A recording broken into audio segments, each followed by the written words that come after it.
Mayowa Owolabi.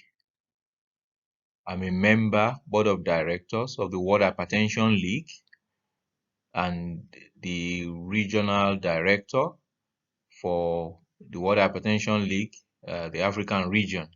I'll be talking to you about our activities for the World Hypertension Day 2020, but also our year-round activity to stem the burden of hypertension on the continent of Africa. As you probably know, hypertension is extremely common on the African continent. 1 out of every 3 adults is hypertensive, and in fact, up to 44% of those who are more than 60 years old are hypertensive.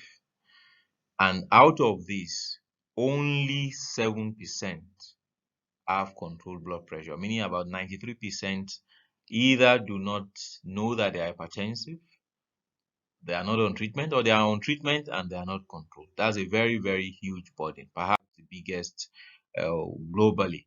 Not only that, hypertension itself is a risk factor for stroke. In fact, it's the premier risk factor for stroke. On the African continent, it increases the burden of stroke 20 times in those who are hypertensive. But stroke is just the tip of the iceberg.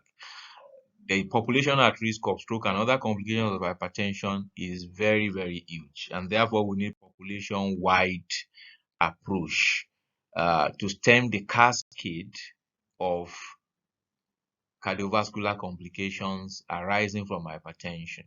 You know, many people may have hypertension, but they also have other risk factors, and all of these eventually develops into atherosclerosis and end organ damage, which we study in the using the SHARE resource within the H3 Africa Consortium, which has more than 55,000 subjects, and we're characterizing the genomic and the epidemiological determinants of hypertension and other complications of hypertension on the African continent.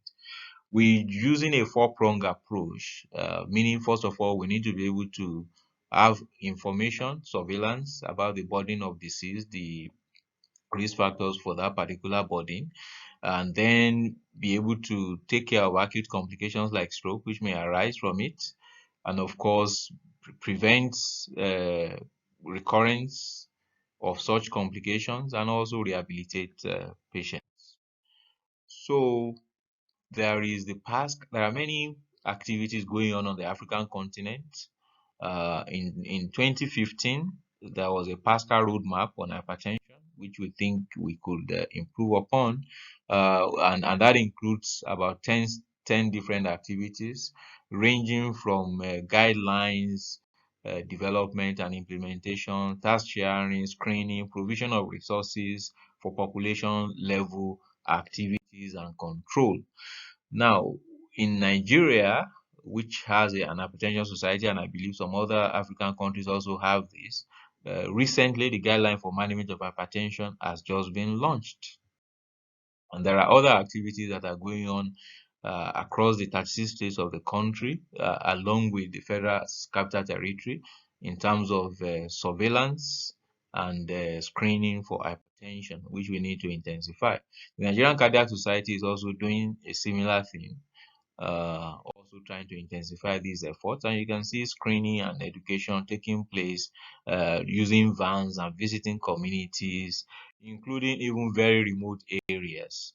And some of these activities we've done within the Siren, and we've screened more than 10,000 people, and we continue to do this.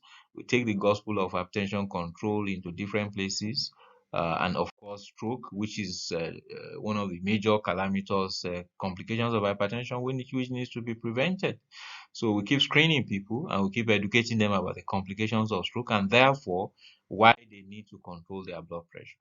And on October 22nd, we are going to be launching the African Stroke Organization. Of course, part of what the African Stroke Organization is going to be doing, which is a continent-wide organization, is to screen and control hypertension, which is the primary risk factor and the major risk factor for stroke. We will work together with all implementation partners globally, the World Hypertension League leading the pace, along with other implementation partners, so that we will be able to defeat hypertension and stroke on the